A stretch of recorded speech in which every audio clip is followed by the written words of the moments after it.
Everyone. So my name is Vimal and I am working as a cloud solution architect with the 𝗏𝗏. So first of all, thank you all very much for joining us today in our today's webinar on migrating your VMware workload onto AWS Cloud. Right, and before we go discuss in length into today's agenda and deep dive further, so I would like to just mention few things here. So by default, all the attendees are muted, right? And if you have any question, so what you can do, you can raise your electronic hand to grab the attention, and we will have the Q&A session at the end of this webinar so that you can have your doubt being asked, right? So all the questions would be answered in the last of this webinar. All right, so today we are going to discuss what are the reason why VMware workload migration is something which everyone who is having their workload on VMware Cloud, so he want to discuss more how they can migrate their workload onto cloud, right? So so let's begin with our agenda for today.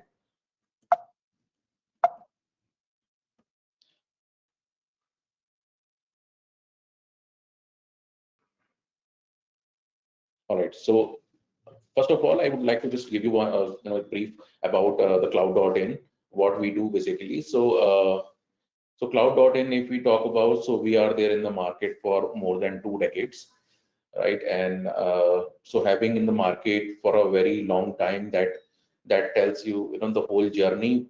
We have the kind of workload and the time and the technology transition we have seen so far, right? And today we have got 2 active locations. The one is the Pune, which is our headquarters, and the other one is Mumbai. And in terms of the work, the field force, we have like 75 odd people working with us. And talking about the migration projects completed, so that again 100 plus. And we've got the team, we've got the resources who are 100% certified in terms of certification, specifically for the AWS Cloud. And we've got 250 plus cloud workloads, which we are managing as being an advanced partner with the AWS Cloud. And we also provide 24/7 NOC SOC support to our clients. And talking about the cloud customer, then the numbers are again 200 plus. And the services and the areas where we've been providing our expertise, so it is widely distributed. The portfolio is quite wide. We provide the migration support and the implementation. And as I mentioned that we are the advanced consulting partner with AWS, so and we are the MSP partner as well. Then we provide the managed support service to our clients. So MSP, so basically we provide end-to-end support in terms of their optimization, their resources provisioning, their security, and so that their infra is safe, secure, running, and it is optimized, right? So they are not getting extra charges for their workload, right? And then cloud consulting, advisory, reselling, billing services, and again the application services. And one more thing I would like to highlight, that we are the partner who are specifically working in the CDN or S services. So we have got the enterprise level partnership with the CDN, which is CloudFront. So in terms of those companies who are having very huge data transfer out costs, then we can have a collaboration and we can help them to lower their cost. And then again, cost optimization is something where we've got the dedicated team for FinOps. So the idea here is to providing the detailed report where our users can save their costs in terms of resource optimization. And resource augmentation, we also provide the staff augmentation. So in terms of if you want someone from on-site, right? So we also provide the resources. And again, generative AI service, Gen AI. So definitely this is the area where everyone today is talking about, and everyone want to listen the strength and capabilities of any partner, that what that company is doing in terms of generative AI, right? So we will see in our next slide that where we are in the journey of generative AI. And these are our tech partnership with different third-party vendors. So cloud partnership, we are partner with the Amazon AWS, and in terms of security partnership, we've got partnership with the Checkpoint, F5, Fortinet. So that tells that not only AWS native, but also the third-party security tools we use for providing the better security posture where the widespread security is required. So where ZTNA, zero trust network, or any advanced level of advanced firewall is required, then we've got those partnership. And just to name like VMware and New Relic, Confluent, and 𝗂𝗏 are the other partners for in terms of data protection, streaming, and the observability. And the industry vertical where we've been catering for last 26 years. So these are media, entertainment, e-com, IT, government sector, automobile, edtech, startup, NGO, NPO, pharma, financial, and FMCG. So if you look at this slide, so you'll see our capabilities, and almost every category we are catering today with our managed support and our cloud expertise. All right, so these are the competencies and the partner program which we have. So again, that's the testimony that tells more about our strength in terms of our capabilities. Having maintaining workload highly secure and reliable. Would like to highlight that we've got the migration and modernization service competency, which you can see here. So basically, these are the standard template and the standard best practices which AWS has defined. So I mean, that's a long journey for getting these badges. And again, you can see that generative AI service competency badge again. So migration or generative AI. So basically, these are the two things I would like to mention or highlight here more specifically. Why? Because migration and generative AI go hand in hand, right? We'll see how these two are linked together, and these are the seal of trust that if you have any workload where you need to migrate your workload and you want to use any generative AI service, so you are with the right partner, right? And then again, we've got the SMB competency, educational service competency, and then Microsoft workload competency as well. And the partner program, I would like to highlight AWS well-architected program for public sector, public, private, both, and then again the public sector workload, and then advanced tier service batch is also there, so that you can understand the kind of engagement and the collaboration we have with the AWS Cloud, right? And just to name a few service deliveries, so these are the service deliveries which we've achieved in terms of how we understand any particular service or the technology. So just name a few. It's a WAF control tower, CloudFront, right? The Lambda API gateway. So these are just a few names which we have mentioned in here.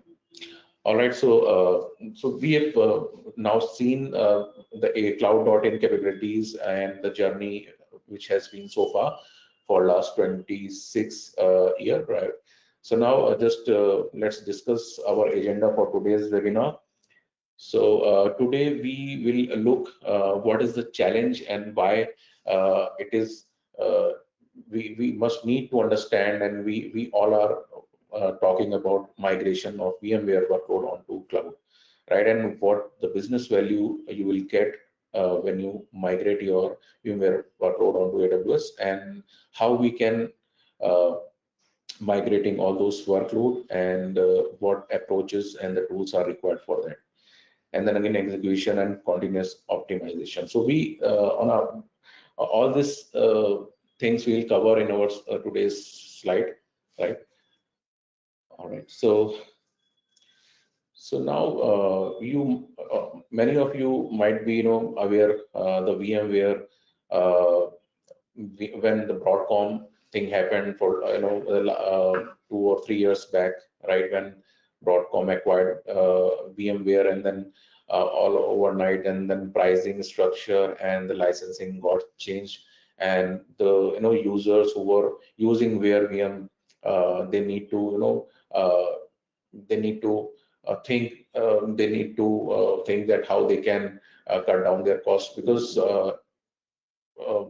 we've seen the surge in the pricing and the pricing structure and the licensing cost, right? And we have seen that it is more 400 times and 1500 times higher, right? So what used to happen in the conventional pricing structure? So earlier it was perpetual license, it was a one-time licensing cost, and then when Broadcom acquisition, then it was converted into the monthly subscription basis, right? So that led to you can say the revolution that everyone is thinking about migrating from the VMware to different cloud, right? So VMware customers are exploring alternatives. So you can see here the count, more than 70%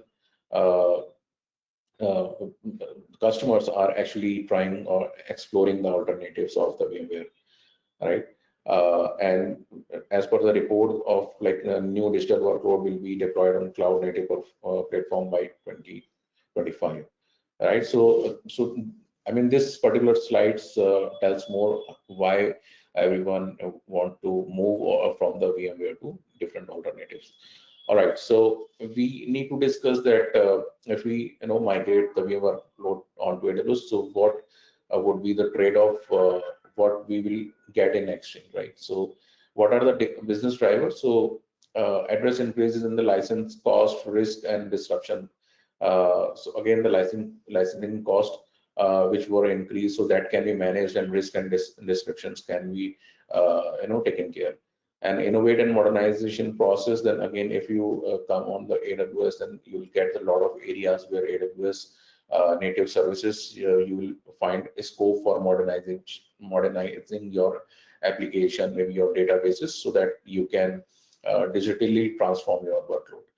And consolidate systems, support M&A activity, approve sustainability. So again, also support merger and acquisition activity, improve sustainability. Sustainability as in, so suppose if you are running your VMware workload onto any data center, then if you move onto AWS, then again there would be a less carbon emission. So I mean, that's a benefit where AWS data centers and they are having this the concept of carbon neutrality, so that there is zero carbon emission if your workload is running on the AWS cloud. So by migrating, you can also contribute onto sustainability, right? And the technical drivers that we talk about, so you'll get the improved security, scalability, and the reliability, right? And then it will accelerate cloud adoption while retaining certain workloads on-premise. So basically, it gives you that flexibility, right? So if you have any workload which is latency sensitive, or maybe as per the compliance and regulation, then you can go on a hybrid mode with this, right? So you will get that flexibility with the AWS cloud. All right, so today, if you migrate from VMware based workload onto AWS cloud, so what will you get, right? And what are the areas where you can and how you can modernize your application, right? So if you see from in AWS, you can modernization your application by refactoring it, right? You can go from the application which you are using manually, and then you can take a managed service from AWS. And again, going from the virtual machine level to containerization, and again replatforming, you can look forward when you are migrated onto AWS. And there is, I mean, that's when you are converting, you are basically leaving your VMware as a hypervisor, and you are taking AWS Nitro hypervisor. But if you want to take your VMware as it is, right, then what are the options? Then again, there is an option, and there is a service which called AWS EVS, right? So you can relocate your workload, or it is a kind of extension of your VMware workload onto AWS Cloud, right? So again, this is service is in preview for like many regions, and it has already enabled in many regions, but I guess for today, for India location, it is still in preview week. All right, so maybe in a month or two, it will be fully available for Indian users as well. All right, and AWS on-premises. So okay, so if you have VMware workload, and if you want to migrate your workload onto AWS, but again you want to still you want to have it in your own data center, then AWS provide AWS Outpost as a service, right? So what is AWS Outpost? So basically these are the AWS provided servers or racks you can consider, right? So 1U, 2U, and I guess 42U racks you will get. So you can basically roll into your data center, and then you can have it and integrated with your application and database, and then from Outpost to AWS Cloud, you can take you can make it as a you can integrate with the AWS Cloud, right? So your on-premises is basically connected to the AWS Cloud, right? So that scalability and flexibility also you get with the AWS Outpost. All right, so if you talk about the migration process, right, and what are the quantitative analysis, right? What is the trade-off, right? What we get if we, if you're thinking about migration from VMware to AWS again.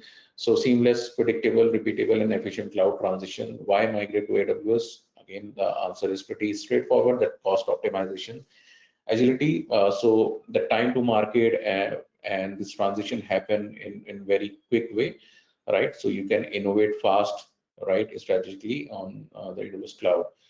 And if we talk about the cost saving, so you will get up to 66% of cost reduction. And how we do it by right sizing the resources with no upfront capital, and we call it economies of scale, right? So AWS, what AWS has been doing, so as AWS grows in terms of revenue, you can say, then AWS is tend to decrease the services cost, right? So that's called the economies of scale in AWS perspective. So reduction in license required, so up to 77% reduction in software licensing, optimized cost for the complex on-premises models. So again, that is the very important point. So licenses cost, which that's something which we can reduce or cut down by 77%, and there are different ways for that, right? Lower time to market for new users, up to 73% faster time to market, accelerated innovation. All right, so I mean, in today's competitive world, where there is a lot of competitor you might have in the market, right? And idea is to who launches first, right? So in that scenario, who is the winner? Who launches us first, right? The whose product first launched in the market, and first mover advantage will always be with that, right? So for that, again, AWS Cloud provides that faster pace, and then so you'll get that thing with AWS Cloud, and increase in staff focus on innovation, right? So there is a lot of managed services provided from the AWS side, so you'll get more time to focus on your business strategies, or maybe the innovation or pivot or product. And fewer security related incident, operational efficiency, cost saving, and so again, AWS Cloud, if you look at the the overall infrastructure of AWS, and globally, if you look at the AWS infrastructure, so it is highly scalable, redundant. We talk about the regions, AWS regions, availability zones, and different edge locations, right? And the connectivity. So that give you the confidence your workload is highly secure and redundant, right? All right. So migration, that we know that it's not a one-time job, and so basically it's a journey, right? So in journey we see the different milestone where we start from the point A to point B, and again there are the many other milestones in between, right? So how we look at this migration process, how AWS look at it. So basically, if we summarize in a very easy way, so basically there are the three main steps. So we call it assessment phase, that's our first phase, and then mobilize, and the third is migrate and modernize, right? So we will see that how these three phases are connected with each other, and what exactly we do in these phases. All right, so phase one of assessment. So we have seen multiple times whenever we have to migrate or maybe plan for migration, then first and foremost thing is that we have to have our plan ready, right? We need to do a certain assessment in terms of our workload, right? And we need to see that how much we are ready for our migration, right? So we call it cloud readiness assessment. And basically what we do, we have few agents, or we have AWS native tools. We install those tools, and then we understand what is the current utilization and what are the dependencies in terms of application and databases, so that we understand how we can cut down the cost, how can we provide the right sizing, so that that sound relevant in terms of optimization, right? And the other optimization and licensing. So okay, so in terms of licensing, right, so we need to understand that how licensing model works. So licensing is basically that core-based licenses are there in the market, right? So if the cores are underutilized, or maybe the infra which is over provisioned, right? So you are not utilizing those cores, and still you are paying for those licenses, right? So for this way we can understand how much licenses are required, right? So that again we can cut down the cost in terms of licensing and assessment. Just give me a second.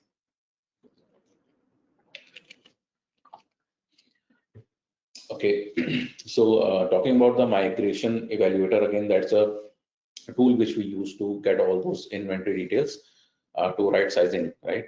And the migration portfolio assessment, basically this is again where we get the comprehensive migration plan, like wave plan, before we go further for the migration.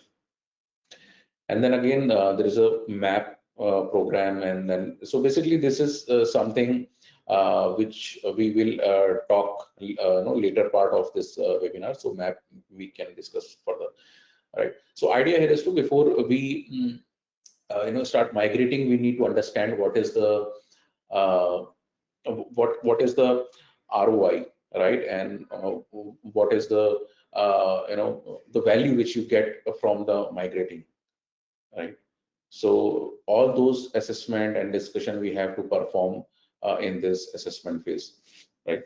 And the second phase comes the mobilize, right? So mobilize is something, okay, so we are done with our research and we understand the prerequisites. Now in this we need to have a secured region being created onto AWS account. Now this is a time now when we are doing performing any pilot testing for migrating your application to check the readiness, or if there are any bottleneck in terms of readiness of the cloud, right, environment where all this application and database will be hosted.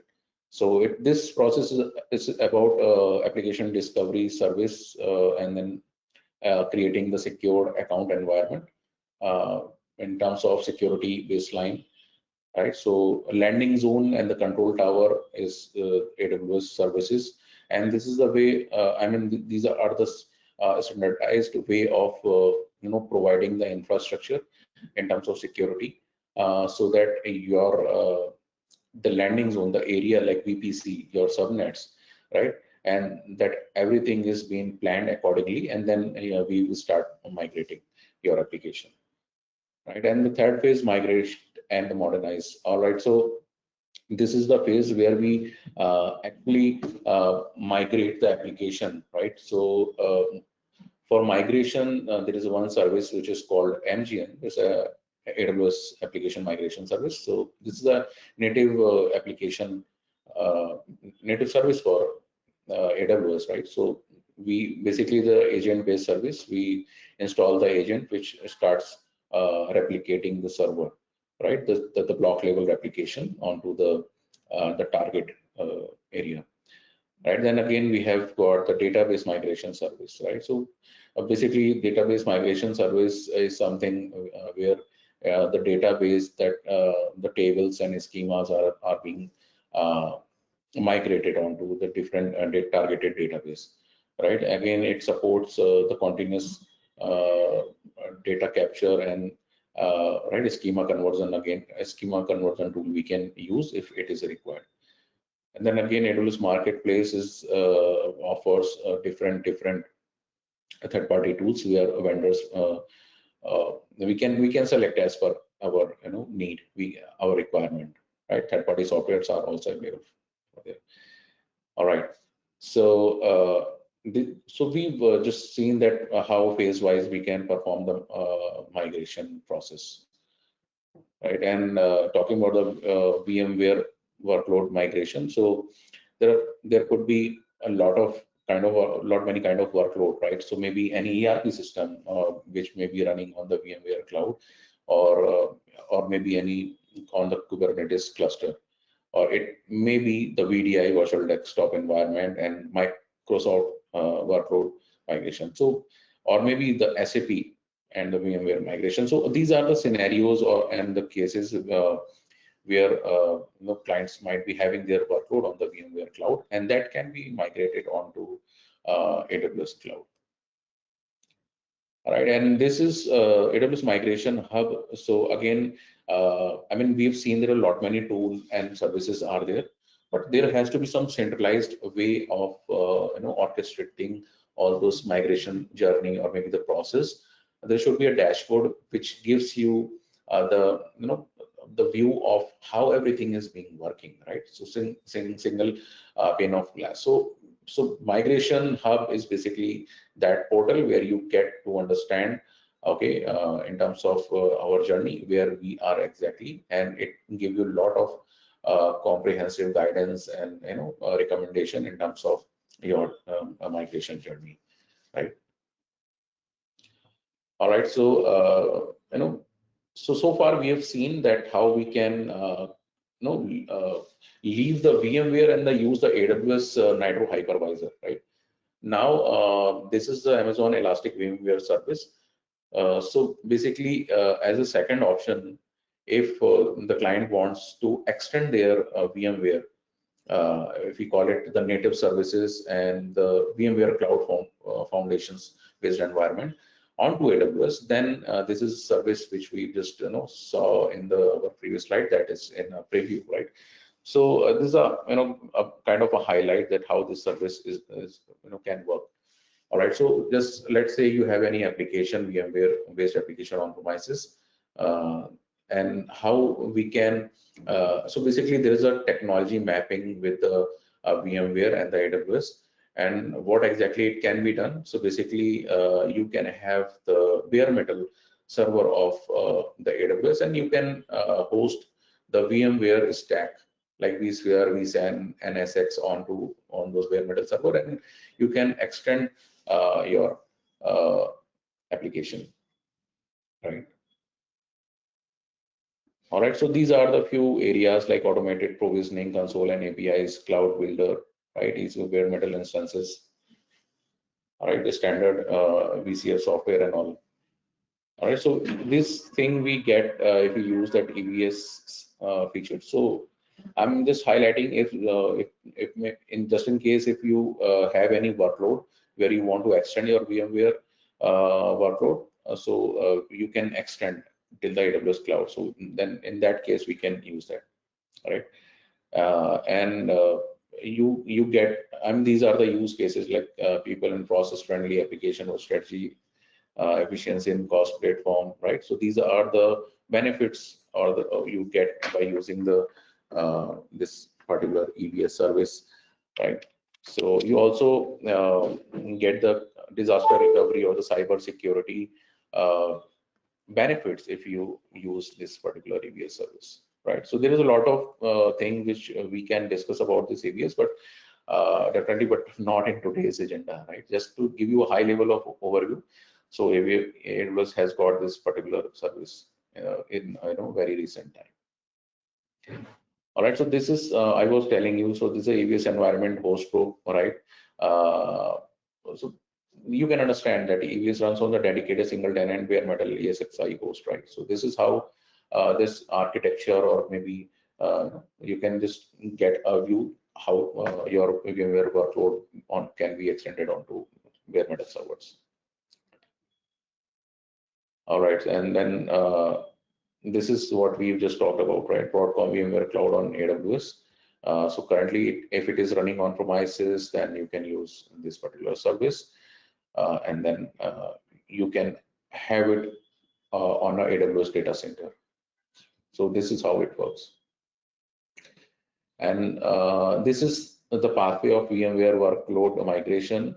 First, you need to understand, right, before jumping directly onto migrating onto AWS, first you need to understand the Broadcom contract renewal timeline migration strategy, right? Because if you already paid for the licenses, right, and there is no renewal, and then you need to understand what is your requirement, right? So it might be if you want to scale or if you want to use AWS some services, right? So you can go with the outpost maybe, or if you want to understand that licenses requirement in terms of how can you cut down the cost for licensing, then you can perform the optimization and OLA assessment you can perform, right? And then you can evaluate the alternatives. And if you are okay and if you're ready to migrate onto AWS, then what are the services? EC2 container based services, or maybe you can migrate and you can plan for the modernization onto AWS, right? And if you need data sovereignty locally, a low latency, then you can go for the outpost first, right? So this is how you need to understand, right? So if you have any VMware workload, so what we can do, right, we can discuss in length your current infrastructure landscape, and then we can understand your requirement, and then we can do the assessment, and then finally we can suggest you that how exactly you should move forward in your journey of VMware migration. All right, so Amazon Q Developer. So basically this is a tool which is AWS native, and this Amazon Q Developer comes in action when you need to understand your requirement in terms of if you want to migrate or if you want to modernize your application, right? So then this Amazon Q Developer becomes very powerful, right? Just a second. Okay, so what it can do, so basically Amazon Q application discovery, it can perform, and it can contribute to migration, how we can integrate that, and application migration service, again MGN, we can. So what Amazon Q is basically is doing here, so just in case if you have any workload, right, and you are running it on EC2, right, and is it right, or any framework you want to change, so you can use this Amazon Q tool, and then you can understand the dependency, the requirement, and the suggestion if you want to modernize, right, from of any of your workload running on the AWS, right? All right, so Amazon Q is basically again become your very friendly assistant, which is 100% AI based. So you can use in any case of like AWS migration, and there are many test cases, use cases where we can discuss Amazon Q in length. Maybe in future webinar, definitely we'll discuss more about it. So I guess we are just on the last slide of our today's presentation.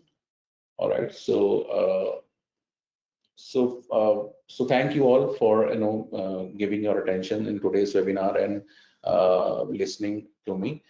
All right, so I hope you might be having a few doubts in terms of like whatever we have discussed so far. So if you have any doubts, you can have your doubt been asked, right? So I am here to reply all your answers. And again, this is the QR code for your feedbacks, your responses. So just scan this QR and just please submit your feedback, that how did you like this presentation, this webinar, right? If you have any suggestion, then you can mention in there, so that next time we can come up with the more relevant and the content which is helpful for all of you. All right.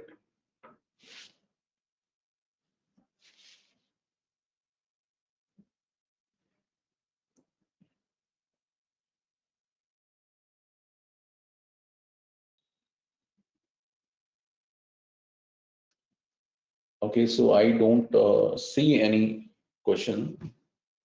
All right, so okay, so I am here for like 1 or 2 more minutes. So if you have any questions, then you can. I'm here only.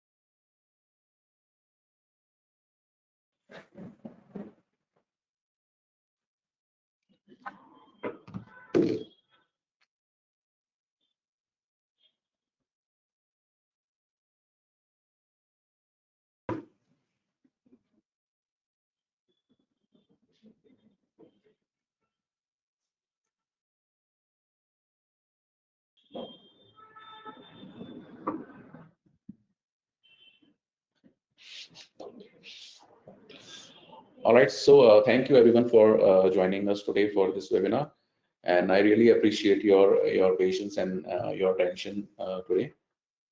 Right. Okay, thanks. I'll see you next time.